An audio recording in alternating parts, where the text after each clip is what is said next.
4-5 दिनों के भीतर जब आर्मी जवान पुलिस के कस्टडी में थे तो उनके साथ क्या व्यवहार किया गया पुलिस के द्वारा, ये आप लोग जानने का प्रयास किए। अगर पुलिस कर्मी की 70% गलती थी तो आर्मी जवान की भी 10-20% तो रही ही होगी। तो उसमें कहीं न कहीं एक अपशब्द का प्रयोग आर्मी जवान के द्वारा हुआ है कि नहीं पहले तुम थाना में गाड़ी को लगा दो, तो इसी वजह से यह मामला और बिगड़ने लगा कि आर्मी जवान निर्दोष था और बिहार पुलिस उसे जो है जबरन पकड़ करके।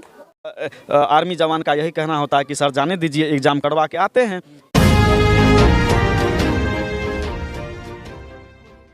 नमस्कार, स्वागत है आप सभी का हमारे चैनल पे। मैं तेज प्रताप। दोस्तों, हम इस समय है बिहार में और बिहार के मधेपुरा डिस्ट्रिक्ट में।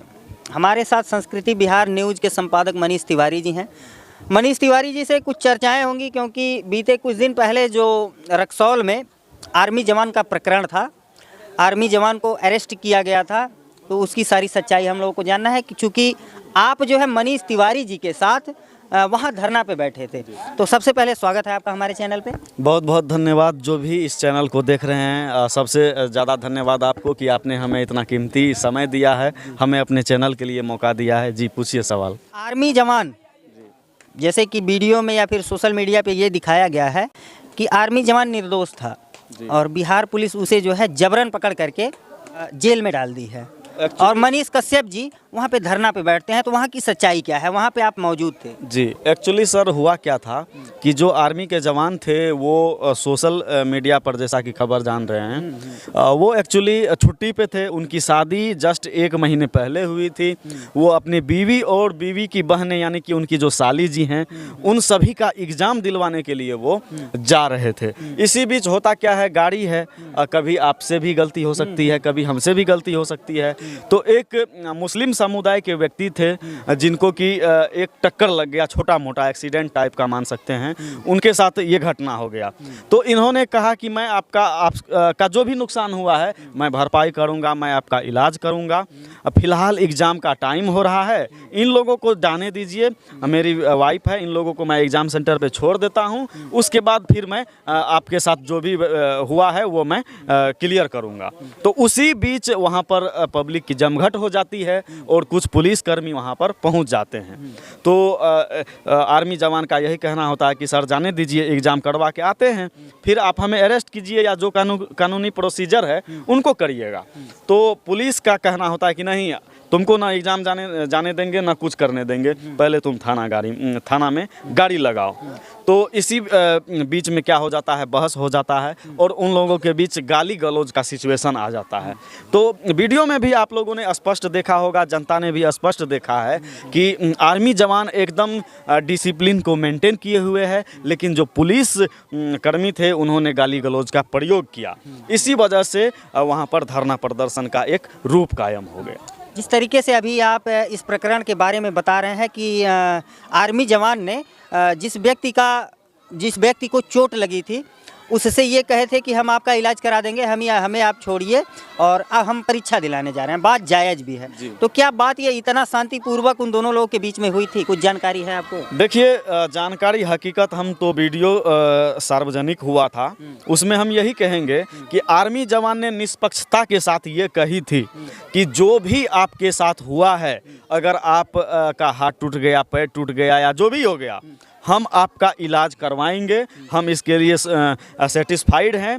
हमको सिर्फ एग्ज़ाम सेंटर पे जाने दीजिए, क्योंकि 5 मिनट का ही वक्त बचा था और आप जानते हैं कि एग्ज़ाम पर अगर सही समय पर आप नहीं पहुंचते हैं तो फिर आपको सेंटर में घुसने नहीं दिया जाता है। तो यही चीज़ थी, लेकिन वहाँ पुलिसकर्मी के द्वारा यहाँ पर ज़बरदस्ती कर दिया गया कि नहीं पहले तुम थाना में गाड़ी को लगा दो। तो इसी वजह से यह मामला और बिगड़ने लगा। हालाँकि आपने वीडियो भी देखा होगा कि आर्मी जवान जो है अपना डिसिप्लिन को मेंटेन किए हुए था। अच्छा, यहाँ पे कथित तौर पे ये बताया जा रहा है कि आर्मी जवान के द्वारा जो है डिसिप्लिन मेंटेन करके और ये कहा गया कि हम जो है आपका इलाज कराएंगे, लेकिन उसकी वीडियो कोई सामने नहीं आई है।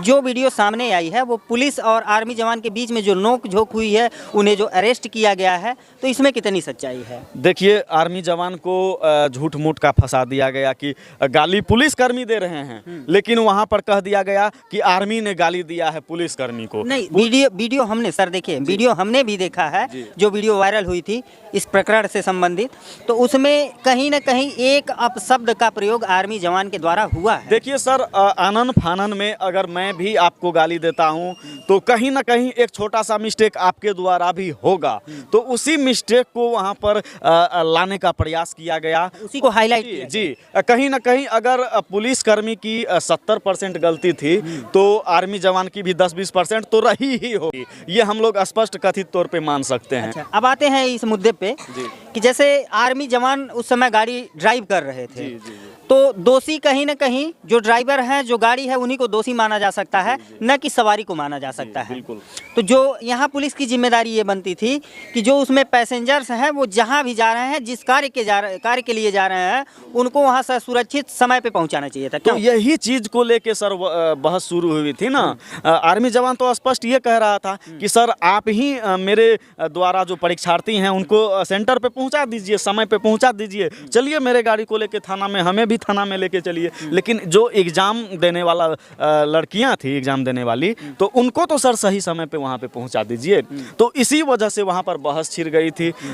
पुलिस के द्वारा देखे ही आपकी कितना दुर्व्यवहार किया गया था। एक आर्मी का जवान था, उनको भी एक रेस्पेक्ट देना चाहिए था। ज़्यादा दूर भी सेंटर नहीं था, 1 किलोमीटर से कम ही था, क्योंकि मैंने वहाँ पर जाके मुआयना किया था और उस व्यक्ति का भी मैंने इंटरव्यू किया है जिसको आर्मी के जवान ने ठोकर मारी थी। उनकी भी हालत कोई बहुत बुरी स्थिति में नहीं थी। उनके पास हम पहुँचे थे, हॉस्पिटल में पहुँचे थे, उनका भी हम जायजा लिए थे। अच्छा, घायल पर्सन से जब आप मिले थे तो आर्मी जवान के प्रति उनका क्या व्यवहार था? देखिए, घायल लोगों से जो हम मिले वहाँ पर एक गलती मीडिया कर्मी के द्वारा कह सकते हैं या फिर आर्मी जवान के द्वारा कह सकते हैं, एक गलती हुई थी कि उनको हॉस्पिटल में भर्ती कराया गया तो उनसे मिलने कोई नहीं पहुँचा था।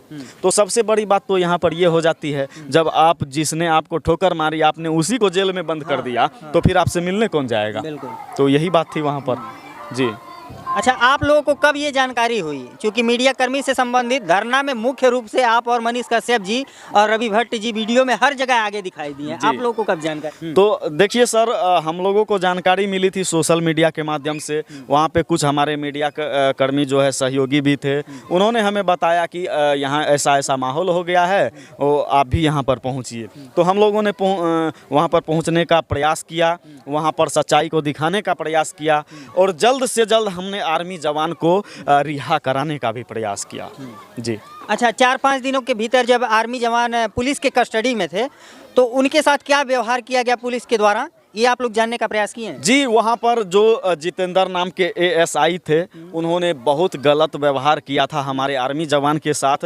क्योंकि देखिए, यहाँ पर अगर आप पुलिसकर्मी हैं तो आप कानूनी तौर पे जो प्रक्रिया है उसको कीजिए, न कि आप पर्सनली अपने ईगो पर ले लीजिए कि इन्होंने मुझे गाली दिया है या मैंने आपको गाली दिया है। मान लीजिए आपको हम अभी गाली देते हैं, आप एक मीडिया हैं, तो आप इसको मीडिया के तौर पे दिखाएंगे या फिर पर्सनली आप मुझे मारने लगेंगे? पर्सनल नहीं होना चाहिए। पर्सनल नहीं होना अगर चाहिए। पर्सनल होता तो हमें ये कैमरा और माइक हाथ में ले करके आपसे जवाब सवाल नहीं लेना। देखिए सर, आपको भी पता होगा कि हम अगर जेल के अंदर भी होते हैं तो वहाँ भी हमें एग्जाम देने की सुविधा मुहैया कराई जाती है। अभी जो आपने कहा है पर्सनल, व्यक्तिगत, तो मैक्सिमम 90% जो केसेस देखे जाते हैं, जो भी घटनाएं होती हैं, तो उसमें लोग पर्सनल ले लेते हैं। यही चीज़ नहीं होनी चाहिए। अभी देखिए, मनीष कश्यप जी का एक वायरल खबर चल रहा है कि उनके ऊपर केस हो गया है। तो कुछ लोग हैं कि उनके ऊपर पर्सनल चीज़ लेकर के अपना बदला लेने के लिए उनसे ईगो पे आ गए हैं, जबकि ये कानूनी जांच का विषय है,